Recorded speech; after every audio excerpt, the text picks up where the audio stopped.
noite. Um dia.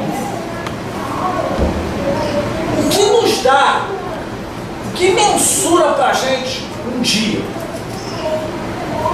Qual é o limite entre um dia e outro? Hã? A luz. Não. 24 horas. Tá, mas 24 horas é o quê? Um dia. Mas esse dia de 24 horas é medido pelo quê? Pela rotação. Rotação? Do tempo. Rotação, continua?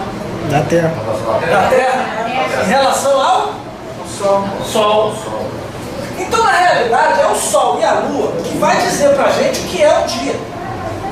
Quando o Sol se levanta e cai, no dia seguinte, quando ele se levanta, 24 horas. Um dia. Não é isso? Isso mesmo. Então, Pastor, tem até um versículo na Bíblia que fala sobre isso. Um dia discurso, outro dia, uma noite. então, o Sol e a Lua são os ponteiros do dia. São eles que medem dia e noite. É como se a Lua fosse o ponteiro da noite e o Sol o ponteiro do dia. São eles que medem. Ok? Ocorre o seguinte, não sei se você já percebeu, no Gênesis, no primeiro dia, acontece quando Deus cria a luz. No segundo dia, Deus cria as águas, separa as águas de cima das águas de baixo. No terceiro dia, Deus faz aparecer a terra, porção seca.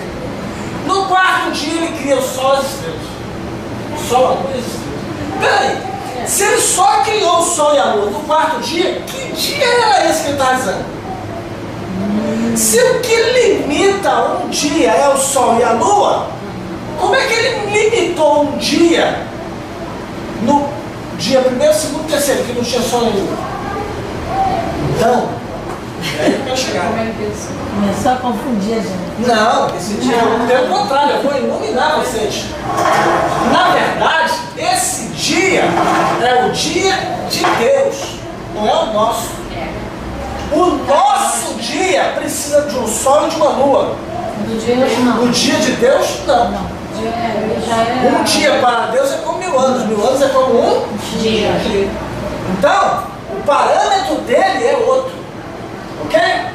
Aí, como o parâmetro dele é diferente, esse dia não é um dia nosso. Por isso que essa matemática não bate. A ciência acha milhões de anos e nós falamos, não, foi 6 dias.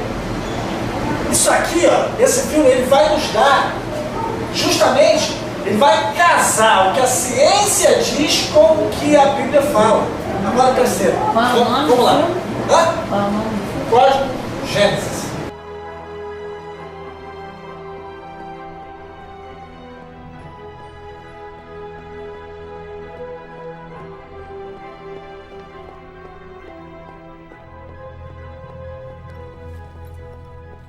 Desculpa o atraso, gente. Agora que todo mundo está aqui, acho que podemos começar. Acho que todos conhecem meu pai e minha irmã, e estes são meus colegas de casa e da física, Lin Tin e J.T. Bockner. Também convidei outras pessoas para se juntarem. Este é o professor Campbell, docente de paleontologia, e Dr. Tolley, chefe do departamento de astrofísica e cosmologia. Por que a gente está aqui, hein? Como soletra astrofísica? Então, há alguns dias, minha irmã me pediu para checar uma coisa para ela. Eu estava meio cético a princípio, mas pelo bem da harmonia da família, eu concordei. Como na maioria das famílias, não concordamos em muitas coisas. Meu pai é um homem de fé e minha irmã seguiu a maneira dele de pensar. Eu segui um caminho diferente para a ciência física, para ser mais específico. Nós ainda o amamos. Mais ou menos. Pai, qual é a maior dúvida que a maioria das pessoas tem quando o assunto é acreditar na Bíblia? Gênesis, a ideia de que os céus e a terra foram criados em 6 dias, enquanto todas as ciências dizem o contrário. Me acompanhe.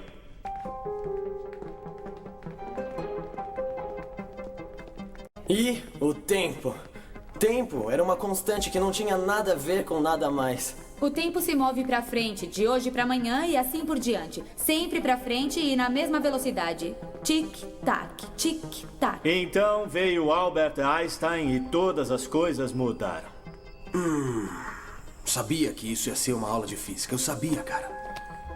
Aprendeu um saco. Todos conhecem a teoria do Big Bang? Temos uma pequena imagem de computador para mostrar o que foi. No início não havia nada. O universo não existia, nem planetas ou estrelas, nem mesmo espaço vazio. Nada. Nem mesmo tempo. E desse nada completo houve um clarão e uma partícula foi formada, menor que um grão de mostarda. E nessa partícula minúscula havia tudo de tudo que viria a ser. Essa partícula expandiu em centenas de milhares de quilômetros por hora. Era uma bola de pura energia, densa, massiva, além da imaginação. E a temperatura estava nos trilhões de graus. Uma massa de puro plasma expandindo na velocidade da luz. Tudo que seria o material a partir do qual tudo existe hoje. Os planetas e as estrelas, todas as coisas vivas. Tempo e espaço foram criados naquele momento.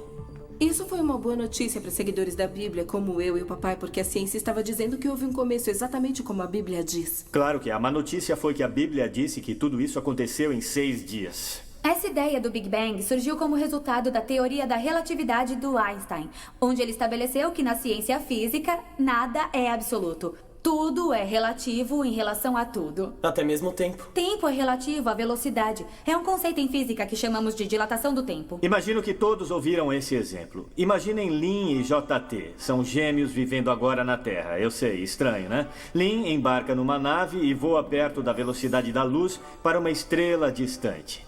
JT fica aqui na Terra. Agora, para Lin, a viagem dura, digamos, 1 ano. Mas quando ela retorna para a Terra, ela descobre que JT havia envelhecido 20 anos. Ah, não. Para mim, viajando perto da velocidade da luz, o tempo passou mais devagar do que para o JT esperando aqui na Terra. Para um objeto parado, o tempo passa como estamos acostumados. Quando o objeto começa a acelerar e sua velocidade chega perto da velocidade da luz, a quantidade de tempo que passou diminui. A passagem do tempo é relativa à velocidade, como Lin disse, dilatação do tempo. Posso fazer uma pergunta? A gente já terminou toda essa coisa de física? Vai gostar dessa parte, Tyler. Senhoras e senhores, bem-vindos ao planetário. Por favor, sentem-se por aqui e permaneçam sentados. Permaneçam sentados, por favor. Vamos mostrar mais uma vez o que queremos dizer com a dilatação do tempo. O tempo não é fixo ou constante. O tempo ou a passagem do tempo é afetado pela velocidade e pela gravidade. Quanto maior a velocidade ou quanto maior a força da gravidade, menor é a passagem do tempo. Pai, pode resumir pra gente o primeiro dia de Gênesis? No início, Deus criou os céus e a terra. E a terra era sem forma e vazia. E a escuridão era a face do abismo. E o Espírito de Deus cobria a superfície das águas. E Deus disse: haja a luz. Há alguns pontos que precisam ser esclarecidos? Sim, 3, na verdade. Você precisa entender algo de hebreu para entender o livro dos Gênesis. Primeiro, na língua hebraica antiga não há uma palavra correspondente para o universo. Segundo, as águas, na verdade, representam tudo o que havia. E a escuridão é um símbolo para um estado de caos. Dr. Tolley, o primeiro dia teria começado há 15,75 bilhões de anos e terminado há 7,75 bilhões de anos. O que a ciência diz que aconteceu na Terra durante esse período?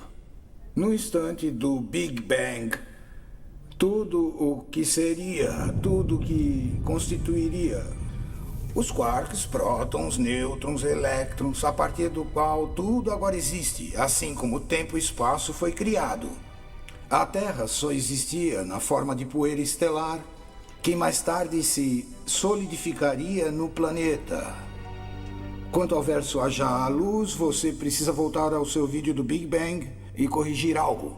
O nome Big Bang dá a impressão de uma explosão brilhante e um raio de luz, como uma bomba atômica. É assim que normalmente, esse fenômeno é representado. Mas não é correto.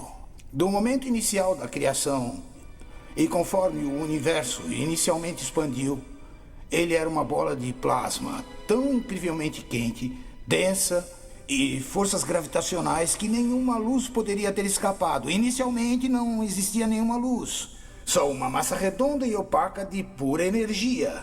Foi apenas quando essa massa primordial esfriou e expandiu até o ponto no qual a força gravitacional foi reduzida para permitir que a radiação eletromagnética escapasse, que houve luz. Então, que se faça luz é claramente um evento separado da criação inicial, tanto na Bíblia quanto na ciência? Sim. Pai, dia 2? Dia 2, os céus, como conhecemos, foram criados e o caos que eventualmente se tornaria a Terra foi separado do resto da criação. Dr. Tolley, relógio cósmico, dia 2, o que aconteceu nesse período? Nossa galáxia Via Láctea foi formada assim como nosso Sol e o planeta Terra em sua primeira roupagem.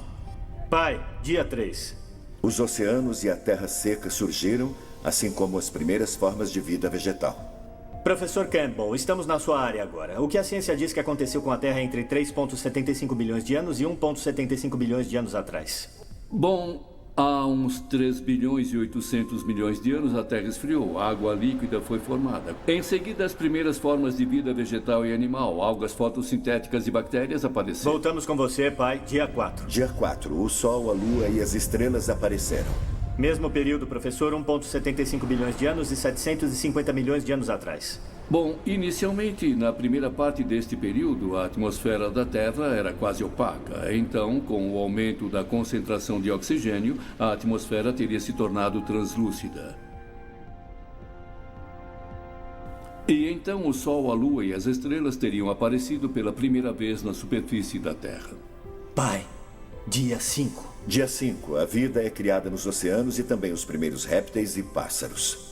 Professor, 750 milhões até 250 milhões. Bom, inicialmente a vida marinha teria sido dominante e então veio a Era Cambriana. A explosão cambriana há 530 milhões de anos, quando todas as espécies animais terrestres literalmente apareceram ao mesmo tempo. Daí os primeiros hominídeos. E, finalmente, seres humanos como conhecemos hoje apareceram.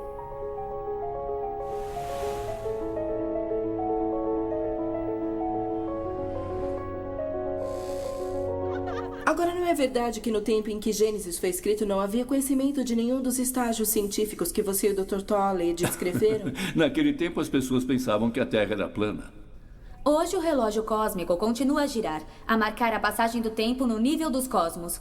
E, como o universo continua a se expandir, a taxa que se mede o tempo continua a diminuir. Mas isso não significa nada para nós agora. Desde o momento que Deus sussurrou o Neshama da vida para Adão, quando Deus deu sua alma para o homem, nós na Terra denominamos a passagem do tempo através dos nossos relógios baseados na Terra. Onde um segundo faz parte de um dia, o que reflete a rotação da Terra no seu eixo. E um ano marca a conclusão de um ciclo em volta do Sol. Você diz que Deus contou a história do Gênesis para Moisés, ou que foi escrita por outros inspirados na palavra de Deus, mas e se não há um Deus?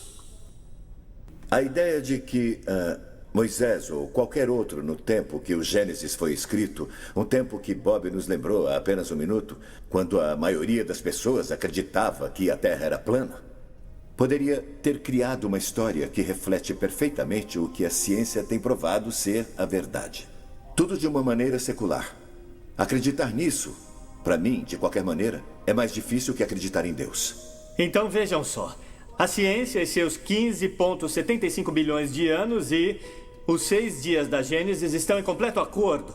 A ciência comprovou que os líderes religiosos foram incapazes de provar por milhares de anos. Falou como cientista que é, Mark.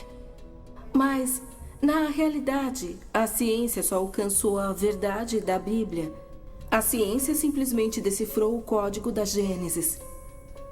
O que eu acho mais surpreendente sobre isso é o estranho brilho da Gênese bíblica que é apresentado para a gente de uma maneira que a humanidade tem que evoluir para o nível atual antes de sermos capazes de compreender a história como ela foi originalmente escrita. Pergunta. Nós iremos ter uma prova sobre isso? Porque eu não sei se eu vou... Não, Tyler, nada de... Duas observações. Deus criou, na verdade, Deus criou o tempo no quarto dia. Nosso tempo foi criado no quarto dia. Minha pergunta é, e o dia do descanso? Onde está nesse universo da ciência? Do mesmo jeito. Não mudou nada. Não, estou falando do dia do descanso de Deus. Tudo bem, a relação dos dias com... O que isso aí quer dizer? Olha só. Na realidade é o seguinte. O que isso aí quer dizer? Isso aí apenas quer dizer que, na realidade, eu penso aqui, primeiro que isso aqui não faz parte da aula de você, não. Na realidade, é a aula lá do primeiro ano. Mas quando vocês já passaram pelo primeiro ano, eu vou contar. E a partir de agora, isso vai fazer parte da grade. Eu achei que seria interessante. Eu achei que seria interessante. Vou colocar para vocês.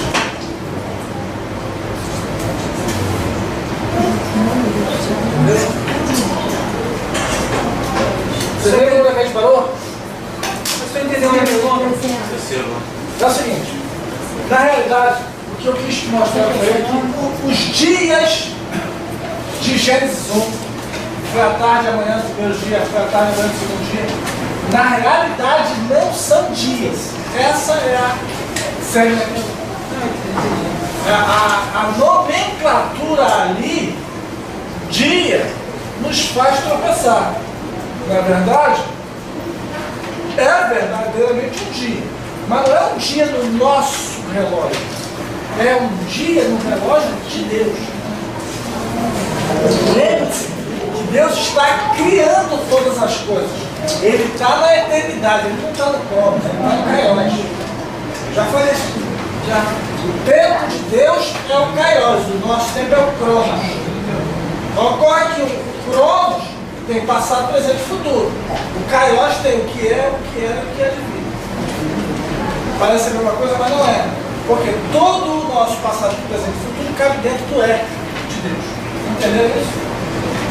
O que ocorre? Eles fizeram um casamento da ciência com a Bíblia, mostrando que, se você partir do pressuposto de que esses dias da criação, na realidade, foram fases ou eras, cada era dessas tiveram alguns milhões de anos no Cronos, mas no Kairos foi um dia para Deus. Ok? Para Deus foi um dia, mas para nós seriam milhões de anos. É por isso que a ciência, quando vai datar alguma coisa com carbono 14, ele vai achar ali milhões de anos. Ok? Entenderam isso? Não, a minha indagação é a seguinte, eu viajei aqui. Porque quando Deus descansou, o nosso pulso já estava. A minha questão é uma coisa você pensar no tempo de Deus antes do nosso tempo. Não. Estou pensando no tempo do descanso de Deus. Alcacepa. Se você entende que o período de tempo usado para medir o primeiro dia é uma era, não um dia no nosso tempo, ok? Então, Deus não é maluco. E a Bíblia é coerente. O que é para um é para todos. Se começou com eras, vai terminar com eras. Então, o sétimo dia também foi uma era. Não foi um dia nosso. Todos esses períodos foram no tempo de Deus, não no nosso. Mas a era do descanso de Deus já coincidiu com o nosso curso, da nossa... Não. Não. Foi uma era também. Ou seja, mas aí é o seguinte, cada era dessa não quer dizer que tem, não é obrigatório ter milhões de anos. Por quê? Porque está no texto. Um dia para Deus é como 1000 anos. Também 1000 anos pode ser como um dia. Então, essa dimensão de tempo para nós é uma loucura, mas para Deus é normal. Você quer ver o exemplo? Jesus falou. Olha Jesus falando. Ele estava na semana que ia morrer. Aí ele diz assim: um pouco de tempo, os 12, um pouco de tempo e me vereis ainda. Ele está falando daquela semana. Ok? Mais um pouco de tempo e não me vereis mais. Quanto seria mais assim um pouco de tempo? Aqueles 50 dias entre a morte e a ressurreição e a subida. Ele ficaria aparecendo, já ressuscitado. E aí não vereis mais. Aí, outro pouco de tempo e me vereis outra vez. Ele está falando desses 2015 anos que já passou e não voltou. Poxa, ele comparou uma semana com 40 dias por 2015 anos, e sabe lá quanto vai ter que ter? Também é pouco. Ele colocou tudo dentro da conta do povo. Não é complicado? Para nós, não, que isso, é muito. Esse tempo no original aí é o nosso tempo? Ele usou a expressão de quantidade. Pouco. Não estou nem falando de tempo, estou falando de pouco. Pouco ou muito. Agora tem uma boa notícia disso aí. Uma boa notícia disso aí. Diga. Se Deus chama de pouco, uma semana, 50 dias, 2.000 anos, se tudo isso é pouco para Deus, o que seria muito? Fala, o que seria muito? Você acha que seria muito para ele? Por que eu falei que é uma boa notícia? Porque está escrito assim, ó, sobre o pouco fostes fiel. É o nosso pouco. Sobre o muito te colocarei. Agora é o muito dele, que quem está falando é ele. Isso é uma boa notícia. Não é não? Se tudo que a gente conhece é pouco para ele, seria e é esse muito que ele conhece a gente, não, é que ele tem preparado para a gente. Por isso, a Bíblia diz, o que o olho não viu, o que o ouvido não ouviu, nem subiu ao coração, é o que Deus tem preparado. Meu Deus. Vai agora, Deus. Aleluia.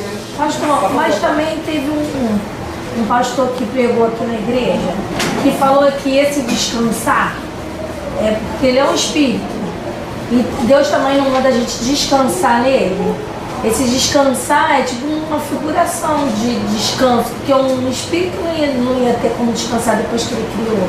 Lembra que ele teve que falou, não lembro qual foi o pastor. Olha só. 3 coisas aí para mim. Primeiro, não podemos, falei isso na nota toda, não podemos usar o púlpito como referência no ensino teológico. O pregador não tem compromisso com o ensino. O pregador trabalha com reações e emoções. Ele fala para começar. O pregador não te dá tempo nem oportunidade de pensar, raciocinar e perguntar. Não. Ele fala sozinho. E a resposta única que ele quer é as suas reações. Ele não quer que você fale nada. Ele não quer que você pergunte nada. Então é outro nível. 2. Cada um tem a sua perspectiva. Não vou entrar nisso não. Quando o pregador está pregando, ele está falando ali de querigma. Revelação. Revelação é a aplicação. A aplicação é para agora, para hoje, para a minha vida. O que aquilo fala para mim agora? E o que a Bíblia fala para você agora, cada dia muda, cada hora muda. E para cada um é diferente. Se abrir um versículo aí, para você ele vai dizer uma coisa, de acordo com o que você está vivendo. Para outro ele vai dizer outra. Isso é aplicação. Isso é revelação. Ok? Agora, o didaquê, o ensino não. Você abriu um versículo, para quem foi escrito isso? Quem escreveu isso? Quando escreveu isso? Por que foi que isso foi escrito? Qual era a situação geopolítica da época? Qual a cultura? Você está entendendo o que eu estou falando? Muito importante. Então, são pontos diferentes. Outra coisa. Aí, no Deus descansou, não quer dizer que Deus estava cansado. Eu acabei de virar um traço de concreto, chega. Dá uma parada aí. Não, não é isso. Não é isso. O que quer dizer? Quer dizer que Durante 6 períodos, Deus fez alguma coisa. No 7º período, Ele não fez nada. No 7º período, Ele não fez. E aí Ele criou um princípio. Qual o princípio? Todo ser vivente tem que ter um período de descanso. Criou pra gente um princípio. Aí tem uns bobos aí que quer trabalhar, aí morre. Porque o ser humano foi feito assim. Tem que ter um tempo para descansar. E outra coisa, alguém chegou para mim e falou, você não volta a trabalhar? A Maria me chamou para trabalhar de novo, voltar da aula do mesmo jeito, no mesmo lugar, só sem fardo. E eu disse não. Daqui para frente só para o Papai do Céu. Eu não quero mais saber de trabalhar para ninguém, não ser Deus. E eu ia ganhar bem, outro salário. Mas, e a pessoa não, tudo vai. Eu creio numa coisa. Tem que haver um tempo na vida do ser humano que ele começa a colher o que plantou. Tem que ter esse tempo, o tempo da colheita. Senão a gente morre plantando. E quem vem depois que não plantou nada, que não fez nada, que não suou nada, vai colher tudo. E aí, vai jogar fora, porque não custou. Não fez nada para receber. Não sabe o preço que tem. Tá entendendo? Alguém chegou para mim, não interessa comigo. Eu tinha um bem, eu comprei uma coisa nova. E aquilo estava novo ainda, não estava novo, mas estava muito bom ainda. Não estava velho, não estava ruim, estava funcionando perfeitamente inteiro. Aí a pessoa falou, poxa, velho, foi não. Eu dou, cara. Mas vendendo é verdade. Mas por quê? Porque para me vender eu não vou ter o dinheiro que isso aqui vale. Ninguém vai querer dar. E eu sei quanto custou para mim. Custou muito. Na época eu paguei a duras penas um crediário gigante. Agora eu vou dar, porque dinheiro ou não. Eu dou, sem preço. Porque dá, quando você dá, não tem preço. Aí tá bom, dá eu dou. Mas vender? Não. Se custou 100, eu vou vender por 10? Não, prefiro dar. Porque dá eu estou abençoando, eu sei que quando você abençoa, você é abençoado. Você vai dar de receber. A paga vem sim. Mas vender? Não. Por quê? Porque não vai. O suor que eu tive para colher foi muito grande. Não, eu prefiro qualquer coisa, irmão. Que sobejou, eu prefiro dar. Não vendo, porque eu acho que vender, assim, estou botando preço, aquilo não vai ter o preço que eu dei, não vai me satisfazer, e dando eu estou abençoando. E aí Deus dá dobrado. Mas vamos aqui, vamos lá. Gente, antes da gente entrar, a gente vai direto da Bíblia. Isaías, o que mais profetizou sobre a nova aliança? Ele diz, darei na minha casa e dentro dos meus muros um memorial e um nome melhor do que filhos e filhas. Isso é Isaías. Isaías é o profeta messiânico, é ele que mais fala de Jesus Cristo. Ok? Isaías 56, não fale o estrangeiro que se houver chegado ao Senhor dizendo, Senhor, com efeito me separar do seu povo. Nem tampouco diga ao eunuco, eis que eu sou uma árvore seca, porque assim diz o Senhor aos eunucos, que guardam os meus sábados e escolhem aquilo que agrada e abraçam a minha aliança, ao estrangeiro que se chega ao Senhor. Isso aqui é a lei do estrangeiro. Deus é tão tremendo que a Bíblia tem lugar para tudo, inclusive os estrangeiros. Aquele que fosse de outra nacionalidade, mas que ele desejasse viver no meio do povo de Israel, a Torá também falava sobre ele, como o povo deveria tratá-lo e como Deus o receberia. Até nisso, Deus pensou. Tremendo, né? Você vê que quando Ruth vem de Moabe com Noemi, que ela chega em Israel, as duas são pobres, mas redescidas. Aí Noemi fala para Ruth, vai ficando, encolhe esses caiu. Por quê? Olha a ordem de Deus na Torá. Isso me maravilha. Deus colocou leis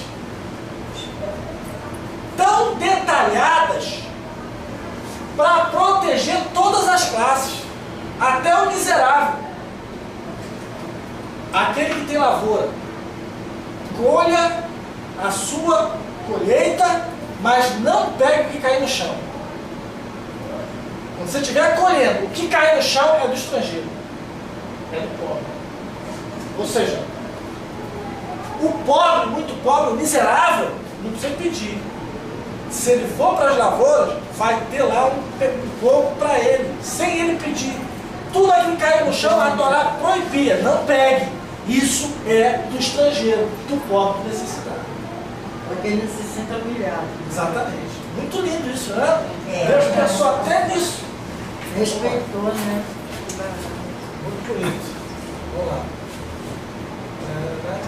Fica claro, pelos versículos acima, que a intenção divina era de redimir todos os povos e que os chamados estrangeiros, ou gentios, haveriam de servir e amarem ao seu santo nome e fariam parte também da aliança. Eu sempre pensou no mundo inteiro. Deus falou para Abraão: em ti serão benditas todas as famílias da terra. Não era só Israel. A ideia, o problema, olha para mim, o problema é que a visão de Deus sempre foi alcançar o mundo todo. O judeu seria o agente de Deus na terra. As nações conheceriam ao Senhor através de Israel. Mas não foi isso que aconteceu. Israel se fechou no seu mundinho. Entendeu? A Torá virou uma cidadela, uma caverna. E eles se fecharam dentro dela. Quem está fora que se dane. É só nós, Deus é só nosso. Aí Deus os rejeitou. Levantou outro povo, a igreja. E para esse povo disse: ide por todo o mundo e pregar o evangelho a toda criatura.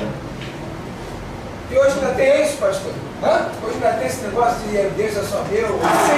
Aí a igreja criou o seu nome. A gente, Deus é nosso. Os outros que se explodam, Deus é nosso. Não. Deus quer que a gente seja luz e sal. A luz é para clarear a treva. O sal é para não deixar o que está podre se estragar. Ou seja, não deixar apodrecer.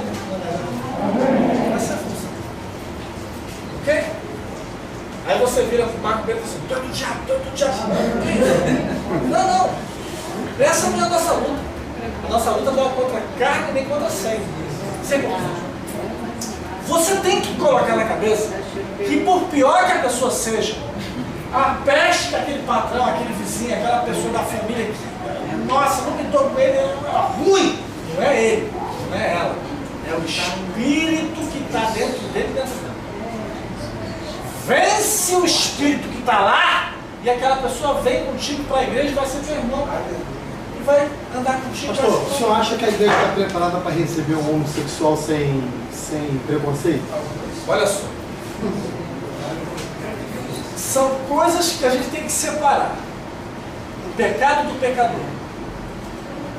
Nós não temos nada contra os homossexuais. Nós temos contra a sua prática. Eu não tenho nada contra o alcoólatra. Eu tenho contra a sua prática. Eu não tenho nada contra o pedófilo. Eu tenho contra a sua prática. Eu não tenho nada contra as prostitutas. Eu tenho contra a sua prática. Nesse bojo está todo tipo de pecado. Não é só o homossexualismo. É qualquer pecado. Eu não tenho problema com o pecador. Eu tenho problema com o pecado. Se essa pessoa faz o que está no texto, aquele que confessa e deixa, alcança misericórdia. O Evangelho é a casa do ex-prostituta, ex-marginal, ex-maconheiro, ex-traficante, ex-tudo. Não é verdade? Se todo mundo aqui for cavar da onde saiu, tem cada história horrível. Mas tem que deixar. Agora, o que a gente não aceita e não pode aceitar é que uma pessoa venha para o nosso meio e carregue consigo suas práticas. Quer ficar no nosso meio? Se despe do velho homem e começa uma nova vida.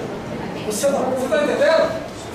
Por exemplo, o camarada veio para o Evangelho, Mas ele quer ficar desmoecando aqui dentro. Ele quer ficar falando mole. Olhando, não dá. Dando em cima de outros irmãos, pelo amor de Deus. Não. Você era treva, agora você é luz. Então anda como filho da luz. Ok? O camarada era o papa todas lá fora. Saia com todas as garotas. Ele era quase sócio do motel. Veio para Jesus, aí quer namorar todas as meninas. Você veio para Jesus? E quem está falando aqui viveu. Eu estava no Santo Igreja de Miguel, eu morava lá em Padre Miguel, meu irmão. A gente estava lá aquele rolo todo. E vivia naquela vida. Eu tinha 17 anos, estava no auge do Garanhão. E aí, Jesus salvou. Irmão, Jesus salvou mesmo. Salvou. Parei até de namorar. Nem namorado eu tinha que virar o resto. Eu fiquei de agosto. É isso? De agosto de. Olha pra mim. Eu fiquei de agosto de 2000. De agosto de 1982. Eu fiquei de agosto de 1982 até dezembro de 1988, sem nada, quando eu casei com a pastora Simone.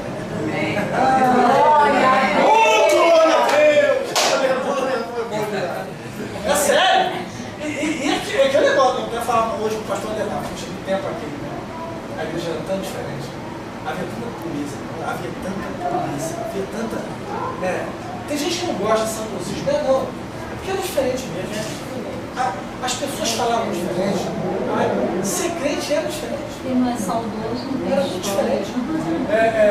Minha esposa casou virgem, lacrado, sempre segurança. Tudo tem direito. Por quê? O pai dela. E detalhe, ninguém era crente na casa dela. Só ela de crente. Na minha casa, só eu. E a gente segurou até o último dia. Foi. Graças a Deus, foi maravilhoso. E falo isso com alegria e com orgulho. Deus nos guardou até o fim. Amém. Foi bom. E digo para quem é solteiro, vale a pena esperar. Vale a pena muito, mas vale muito. Porque no dia da lua de mel, tudo é novo. Tudo é maravilhoso. Porque as pessoas que. Aí já é. Tudo igual. Já conhece tudo, já viu tudo, já sabe. Pastor, posso fazer uma colocação em relação ao homossexual que não fiz comentário? Eu vejo assim, que a pessoa, mesmo que ele seja homossexual, vem à igreja, ele mesmo, ele vai sentir, se for para se libertar, vai fazer um caminho, conhecer Jesus, ele vai se libertar através da palavra. Mas sendo que, se ele vier com o espírito de querer continuar no mundo dele, ele mesmo não vai se aceitar, porque ele vai ver um comportamento diferente. Não, não está mais assim. Tem gente que passa anos aqui dentro, travestido de crente. Como a igreja tem uma abertura muito grande, porque assim, no passado não dava. E aí eu tenho que voltar. No passado, quem não era, não ficava. Por quê? Porque havia muito mais rigor, muito mais santidade, muito mais pureza. E detalhe, a vida com Deus deixava exposto a pessoa. Mano, eu fui crente em igrejas que Deus tomava o profeta e falava abertamente do pecado. A pessoa tinha medo. Eu tinha um amigo meu, Isaías, o nome dele, ele começou a fazer besteira, ele dizia assim mesmo, Deus começar a usar o profeta na igreja, levanta e embora, de medo. Chamava, vamos para a vigília. Por quê? Porque Deus vai usar alguém para falar. As pessoas tinham medo da voz profética, e a voz profética denunciava. Irmãos, eu tive em cada culto que, olha, meu Deus do céu, eu tive em culto de Deus falar lá no meio da igreja, o camarada subiu no púlpito, o cara veio de São Paulo, da Maria de Santos. Era regente do coral, não sei o que lá, no fim das contas, da igreja XYZ, lá grande. Aí veio, eu estava na vigília. E aí deram um pouquinho para ele foi subir no púlpito e começou. Aí lá, a voz do cara do roxinol. Aí, imagina isso, a igreja cheia. Mas não era uma igreja desse tamanho, era uma igrejinha. O nosso auditório cabia a igreja toda, porque as igrejas eram pequenas na época. Não tinha essas igrejas grandes. Aí, lá no meio da igreja, o profeta. Parece que eu começava assim, já sabia. Opa, Deus vai falar. Aí era batata. E aí o profeta, homens, desce daí. Tu não está em condições. Aí falou outras coisas que eu não lembro mais agora. Você tem quase 30 anos. E eu estou ali dentro, eu falei, Jesus.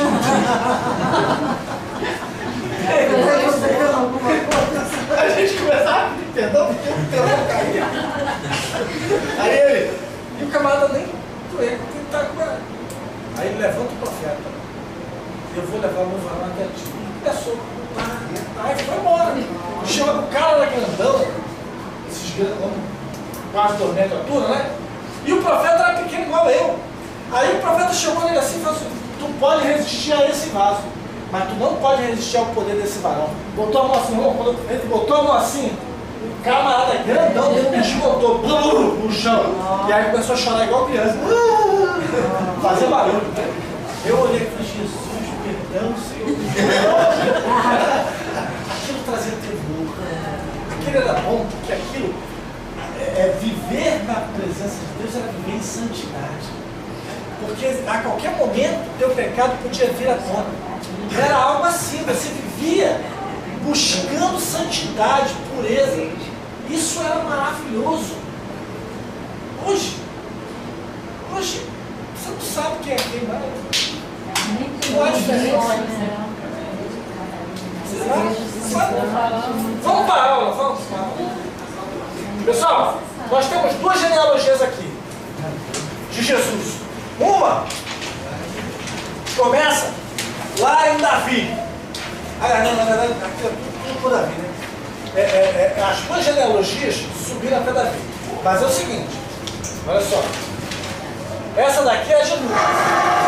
Essa daqui é a de Mateus. Ok? Essa é de Mateus. A de Lucas vai começar em Maria.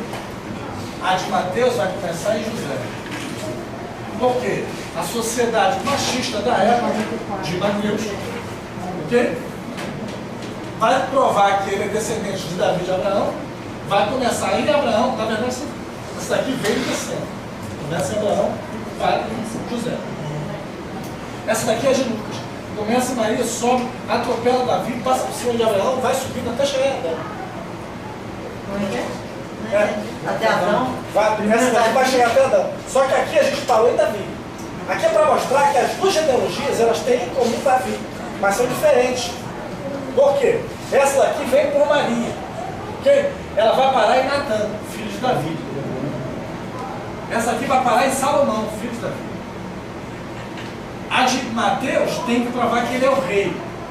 Então ela tem que vir da linhagem real. A linhagem real vem por Salomão, que foi o rei depois de Davi. Já a outra não. Vai provar que ele é um homem descendente de Adão. E aí ela vem através de Davi, mas pelo outro filho, Natã. Então José descendia de Davi, por Salomão. Maria descendia de Davi, por Natã. Entenderam isso? Pastor, no parágrafo anterior aqui, então aqui na apostila então saiu Abraão 2 vezes. Não. Abraão na apostila vai estar nas 2 genealogias. Então no texto, no parágrafo antes disso daí. Outra característica e tal. Então lá em Lucas Abraão e lá em. Sim, as 2 vão ter Abraão.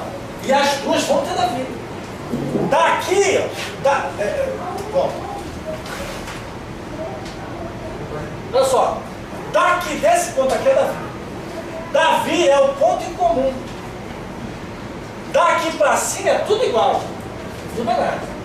Daqui para baixo é que muda. Porque chegando em Davi, bifurca. Por um lado, vai ter a genealogia de José, que vem através de Salomão, que ele foi o rei.